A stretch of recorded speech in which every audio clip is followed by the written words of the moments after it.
সবাইকে আসসালামু আলাইকুম। আমি নাজির রহমান আবার আপনাদের মাঝে হাজির হয়ে গেছি। আমরা যাচ্ছি আজকে উমরাতে। এটা আমার ২য় উমরা। তো চলেন আমরা কি নিয়ে যাচ্ছি এগুলো দেখে নিন। তো আমার সব কিছু রেডি। আমরা গাড়িতে উঠে গেছি। আবির আমার সাথে আছে, আরেকজন আছে হৃদয়। তো আমরা বাস স্টেশন চলে যাইতেছি। সেখানে অপেক্ষা করতেছে আমাদের জন্য অন্যান্য লোকেরা। এদিকে কাউসার আছে, ওদিকে রনিও আছে। তো সবাই বাসে অপেক্ষা করতেছে। বাস অলরেডি ছেড়ে দিয়েছে রিয়াদ টু মক্কার উদ্দেশ্যে। এখন আমরা বাসে আছি। বাসে এখন বাতাতে অবস্থিত। তো বাতা বাস স্টেশন এটা।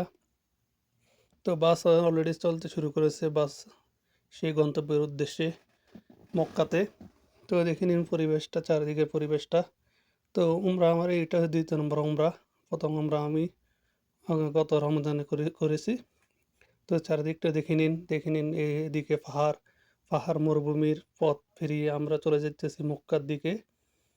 তো এদিকে পাহাড়, পাহাড়ের নিচে ঘরবাড়ি দেখে নিন আপনারা। তো এইদিকে আবার নতুন করে দেখে নিন পাহাড়, পাহাড়ের সাথে খেজুরের বাগান। তো গাড়ি এভাবে চলতেছে আমাদের সেই উদ্দেশ্যে মক্কা। তো এইদিকে আবার পাহাড়, রাস্তার সাথে পাহাড়, মরুভূমি, এভাবেই এঁকে বেঁকে চলতেছে আমাদের গাড়ি। সামনে দেখে নিন আরও সৌন্দর্য অনেক কিছু আছে। তো সৌদি আরব অনেক সুন্দর এলাকা, সুন্দর দেশ। তো আপনি না আসলে বুঝতে পারবেন না আসলে কতটা সুন্দর এই দেশ। তো চারিদিকে চারপাশ যেদিকে তাকাবেন শুধু পাহাড় আর মরুভূমি, মরুভূমি আর পাহাড়। এভাবেই রাস্তার চারপাশ চলতে থাকে আমাদের বাস। তো এদিকে দেখেন আবার বাগান, বাগানের পর আবার মরুভূমি আসবে। এভাবে চলতে থাকবে গাড়ি। তো এই পাশে আছে আবার দেখেন খেজুরের বাগান। তো সৌদি মানে খেজুর, খেজুরের বাগান তো থাকবে অবশ্যই। তো ওই খেজুরের বাগানটা আপনারা দেখে নিন, চারপাশটা দেখে নিন, সুন্দর অনেক। তো মরুভূমি, মরুভূমি, খেজুর বাগান, পাহাড়, এগুলো নিয়ে সৌদি আরব। তো আমরা বাস প্রথম ব্রেক দিল 2 ঘন্টা 30 মিনিট পর বাস আবার চলতে শুরু করলো। এদিকে সূর্য পশ্চিম আকাশে হেলে পড়েছে। তো এটা হলো আমাদের দ্বিতীয় ব্রেক। প্রায় 2 ঘন্টা পর, 3 থেকে 4 ঘন্টা পর ব্রেক। তো আমরা প্রায় গোসলখানায় ওইখানে চলে আসি। এখানে এহরাম বান্ধব গোসল করব। আমাকে দেখে মনে হইতেছে কি অবস্থা আমার, কারণ আমি এখন গোসল করছি। আর এহরাম বান্ধার আগে গোসল করে পানি শুকানোর নিয়ম নাই। এদিকে সবাই বসে আছে, দেখে নিন সবাইকে। তো আমার পিছনে আছে রনি, রনি হাই বলছে। তো রনির পিছনে আরেকজন আছে। তো এদিকে আরও অন্যজন আছে, কাছারও আছে। সবাই অপেক্ষা করতেছে বাস ছাড়ার জন্য। এদিকে আমরা মক্কা চলে এসেছি। প্রায় 2 ঘন্টা পর আমাদের মক্কায় চলে এসেছি। তো এই দেখুন মক্কা ক্লক টাওয়ার। তো আমরা এখন ভিতরে প্রবেশ করব। তো ভিতরে আসলে সৌন্দর্য, আসলে শান্তি ভিতরে।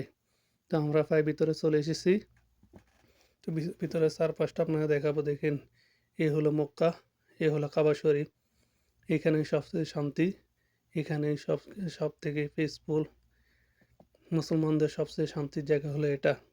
এখানে না আসলে ভাই আপনি বুঝতে পারবেন না আসলে কতটা শান্তি, কতটা তৃপ্তি আপনার মনের মধ্যে বাস করবে। তো আমরা এখন কাবা তাওয়াফ করব 7 বার। তো এই জন্য প্রস্তুতি নিচ্ছি। এদিকে আমাদের তাওয়াফ করা শেষ প্রায়। তো ওইটা আমি ভিডিও করে নেই, অনেক মানুষ ছিল ওই জন্য ভিডিও করা হয় নাই। তো আমি অবাক চোখে তাকিয়ে আছি মক্কা কাবার দিকে। এত সুন্দর, আসলে মন জুড়িয়ে যায়, মন চায় না ওইখান থেকে আসতে। এই জন্য বসে আছি কিছুক্ষণ। তো আমরা চলে এসেছি সাফা মক্কা। এখানে আমরা 7 বার দৌড়াদৌড়ি করব। তো এই হচ্ছে সাফা, সাফা পাহাড়। তো এখান থেকে আমাদের মারওয়া পাহাড়ের দিকে দৌড়াতে হবে, বা 7 বার তাওয়াফ করতে হবে এটাও। তো এদিকে দেখে নিন, এই হচ্ছে সাফা। তো আমাদের দেখুন অবস্থা, দেখুন কত লোক, দেখুন শুধু মাথার মাথায় দেখা যায়। তো আমরা সবুজ দাগ নিচে চলে আসছি। এখানে আসলে দৌড়াতে হয়। তো সবুজ যতক্ষণ থাকে ততক্ষণে দৌড়াতে হয়। তো এই জন্য আমরা দৌড়াদৌড়ি করতেছি। তো এইদিকে আবিরও আছে, আবির পিছনে মনে হয় এই জন্য তাকে দেখা যাইতেছে না। হৃদয় আছে আমাদের। তো সবুজ দাগ এখনও রয়ে গেছে, এই জন্য সবুজ দাগের এইদিকে সবাই দৌড়াদৌড়ি করতেছে, মহিলা পুরুষ সবাই। আমিও দৌড়াদৌড়ি করতেছি। তো সবুজ দাগ শেষ হয়ে গেলে আবার আস্তে আস্তে হাঁটা শুরু করব। তো এই হচ্ছে মারওয়া। আমরা সাফা থেকে মারওয়া আসছি। এখানে মারওয়া এখানে আসলে একবার হয়ে যায়। তো আবার মারওয়া থেকে সাফার উদ্দেশ্যে যাইতেছি। এই জন্য সবুজ দাগ আসছে, আবার দৌড়াদৌড়ি করতে হবে। তো আবার দৌড়াদৌড়ি শুরু করে দিছি। তো এই নিয়ে আমাদের দুবার হইতেছে। তো দ্বিতীয়বারও আমাদের দৌড়ানো উচিত। ৭ বারও দৌড়াতে হয়। এজন্য আমরা দ্বিতীয়বারও দৌড়াদৌড়ি করতেছি। তো সবুজ যতক্ষণ থাকবে ততক্ষণ দৌড়াদৌড়ি করতে হয়। তো এটা হলো আমাদের ৩ নম্বর দৌড়। ৩ নম্বর দৌড়ে নিজেকে একটু দেখাইতেছি আসলে কতটা কষ্ট হয়, কতটা কষ্ট করছিল তখন। পানির জন্য আসলে ছাপা মারবা, ছাপা মারবা, ছাপা এদিকে ২ বার। তো এইদিকে আবির, হৃদয় ওদেরকে দেখে নিন। তো আমাদের ৭ বার শেষ হওয়ার পরে এখন আমি মাথা ন্যাড়া করতে হবে। যেটা করতে হয় মাথা চুল ছোট করলে সমস্যা নাই। কিন্তু আমি মাথা পুরা ন্যাড়া করে নিব। কারণ এটাই সুন্নত ও ওয়াজিব নিয়ে যা হয়েছে তা বলে। তো আমি মাথা পুরা ন্যাড়া করতেছি। তো ১ম এ নাপিত বলতেছে, "ভাই কি করবেন?" আমি তো পুরা ন্যাড়া করব। যখন ভিডিও শুরু করছিলাম তখন বলতেছিল, "কি করবেন?" এখন আমার মক্কা থেকে মদিনার উদ্দেশ্যে চলে যেতেছি। এই হলো কবা মসজিদ। কবা মসজিদ বাংলা মুসলমানদের ১ম মসজিদ বলা হয় এইজন্য। এখানে আমরা ২ রাকাত নামাজ পড়ব। নামাজ পড়ে আমরা চলে যাব উহুদের পাহাড়। এই উহুদের পাহাড়ে অনেক কাহিনী আছে যেটা বলে আমি শেষ করতে পারব না। তো উহুদের পাহাড়ের ঘটনা সম্পর্কে অনেকে জানেন। তো এটা বলার দরকার নেই। হচ্ছে ১৩ জন সাহাবীর কবর যারা উহুদের যুদ্ধে নিহত হয়েছিলেন। এ হচ্ছে সোনার মদিনা, শান্তির মদিনা, যেখানে আমাদের নবীজি শুয়ে আছেন। তো দেখে নিন মদিনায় কত সুন্দর করে সাজিয়ে রাখা হয়েছে। চারদিকটা কত সাজানো গোছানো, কত আলো ঝলমল। তো আমিও নিজে একটু আবিরকে ক্যামেরা দিয়ে সামনে বললাম, "আমি আমাকে একটু ভিডিও করে দে।" একটু হাঁটাচলা করতেছি। তো একটু পোজ নিলাম আরকি। দিয়ে আসছি আমি মদিনায় ২য় বার। হলো রজার সেই সবুজ গম্বুজ যেখানে আমাদের নবী শুয়ে আছেন। তো এখানে ৩ জনের কবর আছে। একটা হচ্ছে আমাদের নবী মুহাম্মদ সাল্লাল্লাহু আলাইহি সাল্লামের কবর, যেখানে আমরা জিয়ারত করতে আসছি।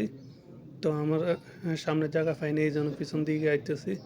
তো সামনের দিকে আসার জন্য আসলে মানুষ বেশি, এইজন্য সামনের দিক দিয়ে আসলে আমাদেরকে আসতে দেয় নাই। যারা ১ম এ আসছিল তারা আবার সামনের দিক দিয়ে চলে গেছে। পরে পুলিশ ছিল বলে আমরা আর দেয় নাই। তো এইজন্য আমাদের পিছন দিয়ে আসতে হলো। তো দেখে নিন এই যে স্বর্ণের অক্ষরে লেখা যে দরজাগুলো দেখতেছেন, এখানে আমাদের নবী মুহাম্মদ সাল্লাল্লাহু আলাইহি সাল্লাম শুয়ে আছেন। তো এখানে আসলে আসলে নিজেকে কন্ট্রোল করা যায় না। আর এভাবেই আমাদের উমরা শেষ হয়ে গেল ব্লগ।